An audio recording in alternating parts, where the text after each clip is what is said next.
एक 4 साल की बच्ची अपने 4 साल के बेटे पर इतना लाड लड़ाती है और ऐसा करती है, उसे देखकर ऐसा लगता है मानो 30 साल की महिला अपने बच्चे से प्यार कर रही हो, अपने बच्चे को दुलार रही हो, उसके बारे में पूछ रही हो। वो खुद भी 4 साल की है, उसका बच्चा भी 4 साल का है। आइए जानते हैं ये कैसे संभव होता है। नमस्कार, मैं महक चौधरी आज आपके सामने फिर से एक सच्ची पुनर्जन्म की कहानी लेकर आई हूँ। ये कहानी आपको विश्वास करने पर मजबूर कर देगी कि वाकई में पुनर्जन्म होता है। इस कहानी को बहुत सारे वैज्ञानिक नेताओं ने और बहुत सारे जो पुनर्जन्म पर रिसर्च करते हैं, शोधकर्ता, उन सभी ने अपनी अपनी किताबों में अपनी अपनी जो उनकी डिक्शनरी होती है, जो अपनी खुद की रिसर्च की बुक होती है, उसमें लिख कर बताया है। ये कहानी शुरू होती है दिल्ली से। दिल्ली में एक लड़की जिसका नाम शांति होता है, जिसकी उम्र सिर्फ 4 साल है, और वो अपने माता पिता से कहती है कि मुझे अपने पति के पास जाना है, मुझे अपने बेटे से मिलना है। माता पिता इस बात को सुनकर बहुत हैरान हो जाते हैं कि ऐसा कैसे हो सकता है। खुद वो 4 साल की है और उसका पति है, जिसका नाम बताती है, जिसका उम्र बताती है, जिसकी उम्र करीबन उस वक्त 34 साल, जो कहती है मेरा नाम लुगदी है, आप लोग मुझे शांति के नाम से मत बुलाया करो। मेरा जो जन्म हुआ था वो मथुरा में हुआ था, और मेरे जो पति का नाम है वो केदारनाथ चौबे है, और मेरा जो बेटा है उसका नाम नवनीत लाल है, और मेरा पिछले जन्म का नाम लुगदी था, और आपने अब शांति रख दिया, मुझे ये नाम बिल्कुल पसंद नहीं है। परिवार वाले बहुत हैरान हैं उसकी बातों को सुनकर, और जो पति के बारे में जो बातें वो बताती है उसे सुनकर परिवार वाले बहुत हैरान होते हैं। वो बताती है कि मेरा पति मुझे बहुत प्यार करता था, जब मुझे बच्चा होने वाला था तो वो मेरी बहुत केयर करता था, मुझ पर कोई भी काम नहीं करवाता था और मेरे साथ हमेशा रहता था। लेकिन जब मुझे बेटा हुआ तो उसके करीबन 4 दिनों में मैं इस दुनिया से चली जाती हूँ। मेरा बेटा अकेला रह गया, पता नहीं वो कैसे बड़ा हुआ होगा, क्या हुआ होगा। मुझे बहुत चिंता है, आप मुझे वहां लेकर चलिए। जब एक छोटी बच्ची ऐसी बातें करती है तो परिवार वाले अब सोचने पर मजबूर हैं और इस बात का पता लगाने के लिए तैयार हो जाते हैं।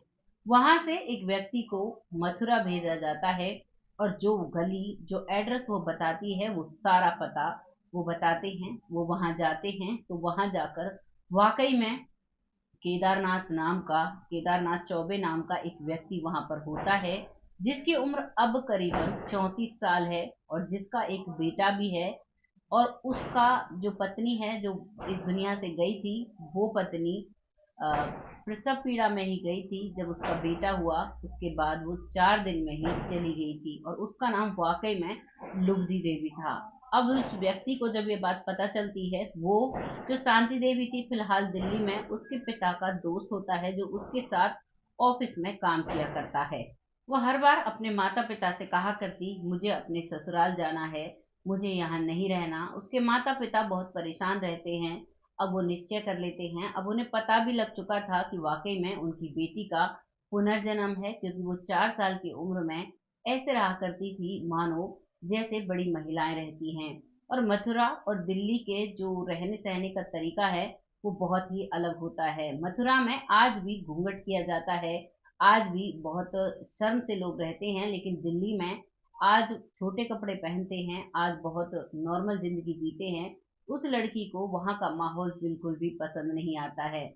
वो बात बात पर शर्माया करती, बात बात पर जब कोई भी वहां पर आया करता तो उनसे छुप जाया करती। अब ये बात उसके पिता को पता चल चुकी थी। अभी तक उसके पिता ने वो सारी बातें गुपचुप तरीके से पता की थी, लेकिन जब उसके सामने सच्चाई आ चुकी थी तो अब वो इस केस को अच्छी तरीके से जानना चाहते थे। वो वहां पर उसी दोस्त के द्वारा खबर भिजवाते हैं कि लुगदी नाम की जो महिला थी उसने मेरे घर पर जन्म लिया है, उसका नाम अब शांति है, क्या आप लोग यहाँ पर आ सकते हैं। तो उसके कहने पर जो उसका पति था केदारनाथ, वो अपने एक दोस्त को यानी कि अपने बड़े भाई को वहां से भेजता है, और वहां पर उसका बड़ा भाई पहुंचता है, क्योंकि उस दोस्त ने पूरा एड्रेस उन्हें बता दिया था। अब वो वहां पर पहुंचता है, और पहुंचने के बाद उसका पिता कहता है कि शांति, तुम्हारा पति आ गया है, मिल लो उससे। तो वो जैसे ही झांक कर देखती है तो वो घूंघट काट के खड़ी हो जाती है और कहती है, बाबूजी, ये मेरे पति नहीं, ये मेरे जेठ जी हैं।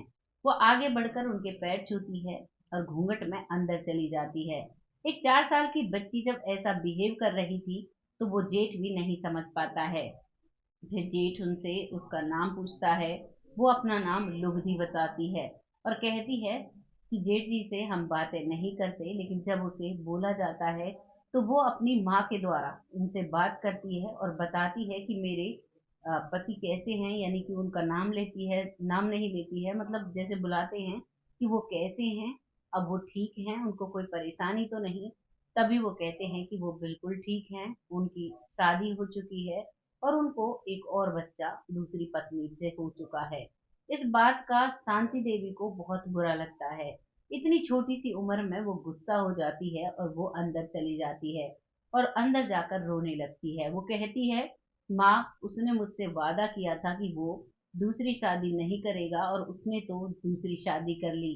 उसकी माँ उसे चुप कराती है और वो जो उसका जेठ था वो भी वहां से चला जाता है। वो वहां जाकर उसके पति केदारनाथ को बताता है कि वाकई में तुम्हारी पत्नी ने दूसरा जन्म लिया है, और वो अपने बेटे के बारे में भी पूछ रही थी। इस बात का अब केदारनाथ को बहुत उत्सुकता होती है। वो भी चाहता है कि वाकई में मिलना चाहिए। अब की बार केदारनाथ खुद आते हैं और जैसे ही केदारनाथ उस दरवाजे को खटखटाते हैं तो उसकी माँ दरवाजा खोलती है और वो जैसे ही आंगन में खेल रही थी और जैसे ही वो अपने पति को देखती है तो वो तुरंत अपने सर पर चुन्नी ढकती है और कहती है, आ गए आप, आपको मेरी याद नहीं आई?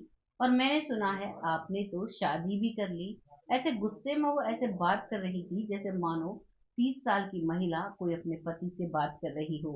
वो नीचे सर झुका लेता है और कहता है, तुम कैसी हो? तो वो कहती है, मैं बिल्कुल ठीक नहीं हूँ, तुमने ये बहुत गलत किया है, तुमने मेरा इंतजार नहीं किया। और बताओ मेरा बेटा कैसा है? वो कहता है कि तुम्हारा बेटा बिल्कुल ठीक है, नवरतन उसका नाम रखा है और वो बहुत अच्छा है।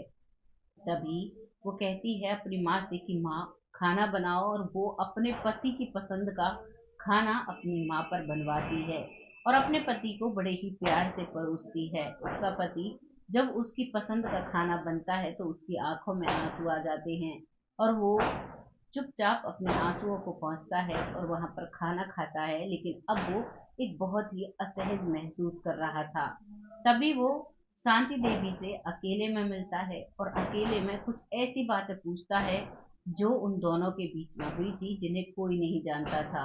वो 4 साल की बच्ची वो सारी बातें बताती है जो उन दोनों के बीच में थी। वो बताती है, वो पूछता है कि तुम्हारे कुछ पैसे थे कहीं? तो वो कहती है, हाँ, मैंने फूलदान के नीचे कुछ उस समय के 200 रुपए उसने जमा किए थे, वो रखे थे, तुम्हें मिले या नहीं मिले? तो वो कहते हैं कि जब मैंने उस कमरे की सफाई करवाई, उसमें कुछ मैंने और काम करवाया था, तो उस समय मुझे वो पैसे मिल गए और मैंने काम में लगा दिए। तो वो कहती है कि बहुत अच्छी बात है। अब दोनों के बीच बात हो चुकी थी, परिवार वाले भी देखकर अब संतुष्ट थे, क्योंकि उनकी बच्ची जब से हुई थी तब से बहुत उदास रहा करती थी और जब उसके पति वहां पर आ जाते हैं तो वो खुश रहने लगती है। अब वो अपने पति के साथ जाने की जिद करती है, लेकिन उसका पिता उनके साथ नहीं जाने देता है। केदारनाथ चौबे वहां से वापस लौट जाते हैं और जब ये बात लोगों में फैलती है तो ये उस समय अखबारों का समय था, तो अखबारों में प्रकाशित होती है, तो ये बात सब जगह पहुंचती है। तो उस समय के जो शोधकर्ता थे, जो नए जन्म पर पुराने जन्म पर जो शोध करते हैं, वो उन सभी की नजरों में ये बात आती है और अब वो सभी शांति देवी के पास पहुंचते हैं। इस मामले में महात्मा गांधी बहुत बढ़ चढ़कर भाग लेते हैं। वो उन सभी शोधकर्ताओं से, एक महात्मा गांधी नेता होते हैं, उनके साथ एक और इन सब के लिए महात्मा गांधी जी ने एक गठन किया, एक समिति बनाई और जिसके द्वारा इस केस का जांच की गई। और इस केस में सबसे पहले महात्मा गांधी जी और एक जो पूरी कमेटी बनाई थी, जांच समिति जिसे कहा था, जिसमें कमीशन ऑफ इंक्वायरी एक गठित की थी, उसमें जो उसके सदस्य थे वो करीबन 1936 में इसे गठित किया गया। तब इसका पूरा जानकारी निकाली गई तो वहां पर पता चलता है कि वहां पर बाल चंद्रनाथ भट्टाचार्य और जो कि नेता थे, शोधकर्ता भी थे, और दूसरे थे एन के शर्मा जो वरिष्ठ पत्रकार थे, और इसमें जो डॉक्टर एलन स्टीवेंसन जिन्होंने मुख्य इसके बारे में जानकारी निकाली, क्योंकि वो पुनर्जन्म पर ही रिसर्च किया करते थे, जिन्होंने 20वीं शताब्दी में प्रसिद्ध पैरासाइकोलॉजिस्ट और पुनर्जन्म के शोधकर्ता केस का बहुत अच्छे से अध्ययन किया, और उन्होंने इस केस को सबसे गहराई से जांच किया, और उन्होंने इस मामले को विश्वसनीय मामले में सबसे अधिक बताया। और उन्होंने बताया कि जो डॉक्टर स्टीवेंसन हैं, उन्होंने अपनी एक किताब लिखी है जिसमें 20 केस हैं पुनर्जन्म के, 20 केस नाम से वो किताब है, उसमें इस कहानी को प्रकाशित किया। उसके बाद आता है तुलक टीसी तुलक जो कि एक न्यायाधीश भी हैं और एक शोधकर्ता भी हैं। वो भी इस कमेटी में ऐड थे, जो एक संगठन बना था लोगों का, इस कहानी का जो प्रॉपर तरीके से इस पुनर्जन्म को जांचना चाहते थे। वो भी अपनी रिपोर्ट में इसे प्रकाशित करते हैं। इसरो अन्य शोधकर्ताओं ने इस केस को बहुत गहराई से जांच किया और बहुत गहराई से इसके बारे में कुछ ऐसे तथ्य बताए जो साइंस से परे हैं। सभी लोगों ने इस केस को बहुत ही गहनता से रिसर्च किया, और फिर अब सभी इकट्ठा होते हैं। इकट्ठा होने के बाद ट्रेन के द्वारा शांति देवी को अपने साथ लेकर जाते हैं। उस वक्त शांति देवी 10 वर्ष की हो चुकी थी, और शांति देवी बड़ी उत्सुक थी अपने ससुराल में जाने के लिए। अब ट्रेन में वो लोग सब सफर करते हैं, और जब मथुरा का स्टेशन आता है तो वहां पर वो सभी उतरते हैं। उतरने के बाद महात्मा गांधी जी खुद शांति देवी जी से पूछते हैं कि बताओ, यहाँ पर कोई तुम्हारा जानने वाला है या नहीं है। तभी शांति देवी घूंघट कर लेती हैं, और थोड़ी दूरी पर एक व्यक्ति खड़ा हुआ था, जिसे देखकर कहती हैं, ये हमारे पड़ोस में से हैं, ये हमारे जेठ जी हैं। अब शांति देवी से बोला जाता है कि अब बताइए, घर का रास्ता कहाँ से है, कैसे हमें जाना होगा। तो उस वक्त तांगे चला करते थे। तांगे के लिए कहती है कि आप एक तांगा कीजिए, उसमें वो सब बैठते हैं, और उस तांगे वाले भैया को वो रास्ता बताती है, और अपनी उसी गलियों में लेकर जाती है जहाँ पर उसका घर था।